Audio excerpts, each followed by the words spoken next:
จงตื่นมาหาเรื่องให้ภูมิใจในตัวเองให้ได้จักหนึ่งอย่างและเขาจะภูมิใจในตัวเองพอมื้อนั้นจะกลายเป็นมื้อที่พิเศษที่สุดของเฮาอย่าเอาตัวเองไปเปรียบเทียบกับไผเพราะเฮาแข่งกับตัวเฮาเองบ่ได้แข่งกับคนอื่นอดีตเฮาเคยจดจำว่าเฮาเป็นคนแบบใดมื้อนี้บ่แม่นแล้วเฮาจะเปลี่ยนเป็นคนใหม่ที่ดีกว่าเก่าสิ่งที่มันทรงพลังที่สุดที่ช่วยเฮาให้เปลี่ยนแปลงตัวเองได้นั่นคือคำเว้าที่เฮาลมกับตัวเองสั่งตัวเองใหม่คอยเฮ็ดได้ทุกอย่างที่อยากเฮ็ดเป็นได้ทุกสิ่งที่อยากเป็นคนอื่นเฮ็ดได้คอยก็เฮ็ดได้บ่ได้น้อยหน้าไผทุกสิ่งเป็นไปได้บ่เกินความพยายามคอยปล่อยวางเก่งบ่คอยสนใจเรื่องผู้ใดทุกสิ่งที่คอยอยากได้บ่ได้เกินกำลังที่คอยจะเอา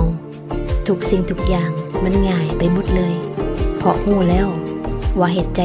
สบายๆปล่อยวางง่ายและจะได้ทุกอย่างส่วนอนาคตว่าสิ่งใดสิเกิดก็ปล่อย